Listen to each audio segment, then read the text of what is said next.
প্রতিকূলকে ভাঙড়ে প্রার্থী করতে চায় তৃণমূল, কি বলবেন? আমাদের চেয়ারম্যান এবং আমরা বলছি প্রতিকূল কেন, ওখানে মমতা ব্যানার্জি প্রার্থী হোক বা অভিষেক বন্দ্যোপাধ্যায় প্রার্থী হোক, ও তো আমাদের চেয়ারম্যান বলে দিয়েছেন। উনি আইএসএফ ভাবে না, আমাদের চেয়ারম্যান নওশাদ সিদ্দিকও ভাবে না। ভাঙড়ের মানুষ ঠিক করে নিয়েছে কাকে যেতে হবে, যে খুশি প্রার্থী হোক। আপনাদের কি মনে হয় তৃণমূল দলে খুব ভালো লিডার আছে, ভালো সংগঠকরা তৃণমূলে আছে নাকি? তৃণমূল গঠন যখন হয় তখন বিজেপির গর্বে ওটা জন্ম হয় 1998-এ। স্বাভাবিকভাবে তারা অনেকেই তৃণমূল বিজেপিতে চলে গেছে সংগঠকরা, কারণ বিজেপি আর তৃণমূল এদের বাইপাস, এদের তো মানে আজকে এই দল কালকে এই দল। সুতরাং এদের তো রাজনীতি করতে তারা আসেননি। অ্যাকচুয়াল রাজনীতি তো দুটো দিক, একটা হচ্ছে পেশা আর একটা হচ্ছে দেশ সেবা। এরা তো পেশায় রাজনীতি করতে এসছে, তার জন্য যে কোনোভাবে অর্থ উপার্জন করাটাই তাদের লক্ষ্য। তাকে বেঁধে ধরে কেটে যে কোনো মূল্যে আমার ক্ষমতায় যেতে হবে, কারণ ক্ষমতার স্বাদ পেয়ে যে অর্থ উপার্জন করতে তারা পেরেছে। দেখুন একটা পঞ্চায়েতের প্রধান তৃণমূলের, সে স্করপিও নিয়ে ঘুরে। আর আমি নিজে একটা ব্যাংকের অফিস মানে উচ্চ পদের চাকরি করতাম, সেখানে দাঁড়িয়ে আমার একটা টু হুইলার নিয়ে ঘুরতে হয় আমাকে। তফাৎটা কোথায়? তার রাজনীতি তো মানুষ দেখছে যে ব্যবসায় পরিণত করেছে তৃণমূল আর বিজেপি। একটা কালো টাকার আমদানি সোর্স তাদের, এটাকে ভাঙতে চাইছি আমরা। আইএসএফ এই জায়গায় দাঁড়িয়ে ভাঙার রাজনীতি করছে। আমাদের চেয়ারম্যান বলেন যে আমরা সমাজ পরিবর্তন, যে সমাজ ব্যবস্থাটা চলছে সেই সমাজ পরিবর্তনের জন্য নেমেছি, তাতে ভোটে জিততে হবে, এটা আমাদের কাছে কেউ দাসকর দেয়নি যে আমাদের ভোটেই জিততে হবে। ভোটে জিতলেই সমাজ পরিবর্তন করা যাবে, আর ভোটে না জিতলে সমাজ পরিবর্তন করা যাবে না, এটা কে বললো? স্বাভাবিক কেউ নেই। আর তৃণমূলরা সব, তৃণমূল এবং বিজেপি দেখবেন কেন শ্রমিক মোর্চা যেদিনকে আপনার সভাপতিত্বের আসন গ্রহণ করলেন, সেদিনকে আপনার দেখেছেন সায়েন্স সিটি অডিটোরিয়ামে দাঁড়িয়ে বলেছে বামেদেরকে দলে আনুন। আসলে বামপন্থা এমন একটা মতাদর্শ, যে মতাদর্শটা তারা স্যাক্রিফাইস করতে জানে। তার মধ্যে কিছু বামপন্থী মানুষ লোভ লালসায় বিক্রি হয়ে যায়। তার মধ্যে প্রতিকূল আছে। প্রতিকূল কেন? তার আগে ঋতব্রত, রাজ্জাক মোল্লা, হারমাদ নটোরিয়াস ক্রিমিনাল শওকত মোল্লা, তাপস চ্যাটার্জি, কত নাম শুনবেন, কত নাম শুনবেন। খগেন মুর্মু, শঙ্কর ঘোষ, এটা তো এক্সকিউজ দিয়েছে এদের। এখন দেখুন তো, বাম আমলে বাম রাজনীতি করার সময় তাদের টাকার পাহাড় কত ছিল, আর তৃণমূলে যাওয়ার পর তাদের সম্পদের পাহাড় কত, যে একটু মিলায় তাহলে বুঝবেন কী করতে গেছিল তারা। ঘাপচি মেরে কিছু মানুষ কিছু দলে ঢুকে বসে থাকে, যখন তাকে কড়িগম্যে খেতে পারবো না, তখন যেখানে কড়িগম্যে খেতে পাওয়া যাবে সেখানে চলে যাবে। আসলে মানুষগুলো ভেগ ধরা বামপন্থী হিসাবে ছিল, এটা প্রমাণিত হয়ে যাচ্ছে ক্রমশ। তাই প্রতিকূল যে দল থেকে গেছেন সে দল তো তাদের অবজারভেশন তারা অনেক আগেই বুঝিয়েছেন। এটা বিধায়কের মধ্যে আমরা দেখছি যে ভাঙড়টা বেশি টার্গেট করা হচ্ছে। ওখানে কখন বলা হচ্ছে যে কাশিম সিদ্দিকী, কখন প্রতিকূল, এই কেন এটা করা হচ্ছে? এটা করা হচ্ছে একমাত্র আপনারা দেখেছেন যে এবার এই 5 বছর বিধানসভায় সবচেয়ে ঝোড়ো ব্যাটিং করেছে আমাদের চেয়ারম্যান নওশাদ সিদ্দিকী, এবং ওনার মতন মানে সভ্য ভদ্র মার্জিত বিধায়ক পশ্চিমবঙ্গের মাটিতে আর একটাও নেই। এটা আমি বলছি না, এটা বিশ্লেষকরাই বলছে। আজকে সেখানে নওশাদ সিদ্দিকী যদি ক্রিমিনালদের প্রশ্রয় দিতেন, নওশাদ সিদ্দিকী যদি বোমের বদলে পেন না ধরিয়ে বোম ধরাতেন, তাহলে নওশাদ সিদ্দিকী ওদের কাছে ভালো হতো। দেখবেন বিজেপিকে হারানোর জন্য কিন্তু রোডে করে লাগবে নাকি। একবারও শুনেছেন যেভাবে হোক শুভেন্দুকে আমরা হারাবো, যেভাবেই হোক নওশাদ সিদ্দিকীকে হারাবো, কী বার্তা দিতে যাচ্ছে? আমরা তাহলে এতদিন ধরে যে বলে এসেছি বিজেপি আর তৃণমূল একই মুদ্রার এপিট ওপিট, এটা প্রমাণিত হচ্ছে নওশাদ সিদ্দিকীর উপরে এবং আমাদের ভাঙড়ের কর্মীদের উপরে যেভাবে নৃশংস আক্রমণ নামানো হচ্ছে। সে আক্রমণ কী প্রমাণ করে? ওরা ভয় পেয়েছে। কখন আক্রমণ করে? আপনি এটা দেখবেন রাস্তায় কুকুরকে আপনি যাবেন, হেঁটে যাবেন কিছু, কিন্তু কুকুরকে যেই আপনি পা চালাতে যাবেন তখন করে ঢেউ করে চলে আসবে। যখন কুকুরটা বোঝে যে ও আমাকে আমাকে অ্যাটাক করতে পারে, তখন কিন্তু ঘেউ ঘেউ করে উঠবে। সুতরাং ওরা বুঝতে পারছে যে ভাঙড়ের বুকে দাঁড়িয়ে যদি জিততে হয় তাহলে আমাদের ওরকম ঘেউ ঘেউ করে যেতে হবে এবং অ্যাটাক করতে হবে, কামড়াতে হবে। তারপরে একটা সময় যদি প্রশাসন আইনানুগ ব্যবস্থা না নেয়, তখন জনগণই প্রতিরোধ করে তুলবে। সে সময় এসে গেছে।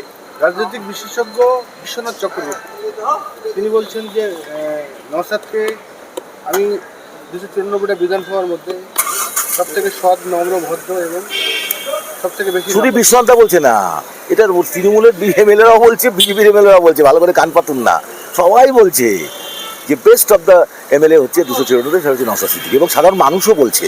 এবং একটা সময় 21 সালে যারা ভেবেছিল নওশাদ সিদ্দিকী একটা পিজ্জারা ঘর থেকে উঠে এসছে, সে কেন রাজনীতি করবে, এবং ওটা একটা মুসলিমদের দল যে আখ্যা করেছিল, নওশাদ সিদ্দিকী 5 বছরে প্রমাণ করে দিয়েছে যে সেকুলারিজম কাকে বলে।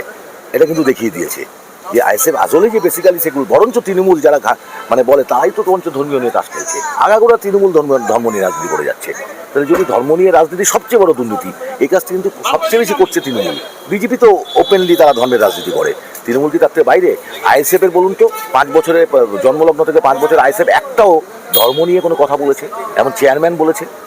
কারণ আমরা we the people of India, এটা যে সংবিধানের প্রথম কথা, আমরা সকলে ভারতীয় নাগরিক। যার যার ধর্মচরণ করা তার ব্যক্তিগত বিষয়, এটা আমার সংবিধানের রাইট। সেটাকে রাজনীতির ময়দানে যারা নিয়ে এসে খাদ্য, বস্ত্র, বাসস্থান, বেসিক নিডগুলোকে দূরে সরিয়ে রেখে ধর্মের হানাহানি নিয়ে ভারতবর্ষটাকে একটা কর্পোরেটদের হাতে ক্ষমতাটা তুলে দিতে চাইছে, কর্পোরেটদের স্বার্থ চরিতার্থ করে। প্রার্থী করে তাতে আপনাদের কতটা সুবিধা হবে না অসুবিধা হবে? ও আগে এখন ওর যা বলে এসছে তাই ঝেড়ে আসুক, সুবিধা অসুবিধা কিছু পাবেন। ওখানে 900 থেকে জিতছে কে দাঁড়ান? আমি আপনাকে কি বললাম, অভিষেক বন্দ্যোপাধ্যায় দাঁড়াতে বলেন না, মমতা ব্যানার্জি দাঁড়াতে বলেন না, কেন ছুটছুটা পারে গেছে সাম্প্রদায়িক চাষ খেলে। সেই জায়গায় 900 থেকে এটা তো মানুষ বুঝে ফেলেছে। ও তো হুমায়ুনই বলে দিয়েছে সাম্প্রদায়িক রাজনীতি কে করে, মমতা ব্যানার্জি। কই হুমায়ুন যখন ওই কাজটা বলেছিল যে 30% খেটে ভাসিয়ে দেবো, তখন মমতা ব্যানার্জি বহিষ্কার করেনি। কখনো কে বহিষ্কার করলো যখন মাবরি মসজিদ করতে গেলেন। কি বোঝেন? উনি তো আরএসএস এর এজেন্ডা ফিল আপ করছে। আজকে পশ্চিমবঙ্গের মানুষকে আর বোকা পাওয়া যাবে না। আর মমতা ব্যানার্জি যে আরএসএস এর দুর্গা এবং আরএসএস এর এজেন্ডাটাই ফিল আপ করছে। বিজেপি কখনোই চায় না পশ্চিমবঙ্গে ক্ষমতা দখল করতে, পরিষ্কার জেনে রাখুন। বিজেপি কখনো চায় না, ওরা মমতাকে রেখেই তাদের কাজ চালাতে চায়। আর মানুষ বিচার করবে, মানুষের প্রতি আমাদের আস্থা আছে, কিচ্ছু দরকার নেই। আপনাদের মিডিয়ার মাধ্যমে বলি, শুধু নির্বাচনটা সুস্থভাবে করুক আর গণনাটাই যাতে কারচুপি না হয় সেটা দেখার দায়িত্ব নির্বাচন কমিশন নেই। তখনই বুঝবো কি রেজাল্ট হবে। তাহলে সত্যিকার প্রতীকের যে নৌকা বা বজরা, সেই বজরায় কি এদেরই স্থান পাওয়ার যোগ্য বলে মনে করেন? আর লেখে দেখেন নাকি এখন সরকার প্রতীক লেখে, তার 26,000 চাকরির দুর্নীতি, শিক্ষা দুর্নীতি, স্বাস্থ্যের দুর্নীতি, খাদ্যে দুর্নীতি, একদম পুরো একটা দুর্নীতির সরকার চলছে। তৃণমূল আপাত মস্ত দুর্নীতিগ্রস্ত দল, যার জন্য যখন এটা উনিও বুঝে গেছেন তখন দেখবেন এখন ওরা সততার প্রতীক লেখে না, এখন লেখে উনি লিখতেন, ওনার ভক্তরা লিখতেন। না, ভক্তরা এখন বন্ধ করে দিয়েছে। তারা কেস বুঝে গেছে, ভক্তরা বুঝে গেছে, কেস খেয়ে গেছে। তো তাদের দল থেকেও তো বিভিন্ন দলে যাচ্ছে। তারা কি বুঝে গেছে যে পুরো একেবারে একটা যারা সৎ মানুষ বা সৎ রাজনীতিবিদ তারা তৃণমূলে থাকতে পারে না, কখনো থাকতে পারে না। যে কটা এখনো তৃণমূলে পড়ে আছে তারা কিন্তু করে কমে খাওয়ার জন্য। আপনি নিচু তলায় তৃণমূলের লোকরা ছিচি করছে, যে কি হচ্ছে এটা দল এইভাবে, তাদেরও তো পরিবারের লোকেদের চাকরি হচ্ছে না। দল থেকে প্রতিকূল চলে গেল নোংরা দলে বলছেন না, আমি বলছি এটা ব্যক্তি, ওটা তো ব্যক্তি গেছে, ব্যক্তি। আমি ব্যক্তির দেখুন, মানে আম্বেদকরের একটা বিখ্যাত কথা আছে যে আমি কত ভালো সংবিধান লিখেছি এটা বড় কথা নয়, কে কত ভালোভাবে সংবিধানটা ব্যবহার করছে। আমি কত খারাপভাবে সংবিধান লিখেছি এটা বড় কথা নয়, কে কত খারাপভাবে সংবিধানটা ব্যবহার করছে। সর্বশেষের কিন্তু কে, হু ইজ দ্যাট পার্সন, অর্থাৎ কে একটা ব্যাপার, ব্যক্তি একটা ব্যাপার। সে ব্যক্তি কতক্ষণ সে আদর্শের প্রতি অটুট থাকতে পারবে, বাঘাযতীনের মতন, বিনয় বাদল দীনেশের মতন, ভগৎ সিংয়ের মতন, যে তিনি শেষ পর্যন্ত একটা বই পড়তে পড়তে তিনি উঠে লেনিনের রাষ্ট্র বিপ্লব পড়তে পড়তে তিনি ফাঁসির কাছে চলে গেছিলেন। তো এরকমও তো মানুষ আছে। একেবারে তো সবাইকে যদি আপনি জগৎ শেঠ, অমিত শাহ, যেমন আখ্যা দিয়ে দেন তো ভুল হবে না। 200 তেল ভরার পয়সা এখন জোটাতে পারে না, কারণ প্রতিকূল আমার দেখলো যে যদি আমি এই দলে থাকি ভবিষ্যতে আমার এটা হতে পারে, তিনি নিজে স্বীকার করেছেন। সেই জন্য তিনি ভবিষ্যৎ স্বীকার করতে তৃণমূলে ঢুকে। আমি তো আপনাকে উত্তরটা দিয়েই দিলাম। যারা রাজনীতিটাকে মনে করে না দেশ সেবার জন্য সব কিছু উৎসর্গ করব, যারা মুখে বলে ক্ষুদিরাম, বিনয় বাদল দীনেশ, আশফাকুল্লাহ খান, নেতাজি সুভাষচন্দ্র বোস, তাদের কথা বলে রাজনীতি করতে আসে, তিতুমিরের কথা বলে আসে, তারা কি করেছে দেশের জন্য?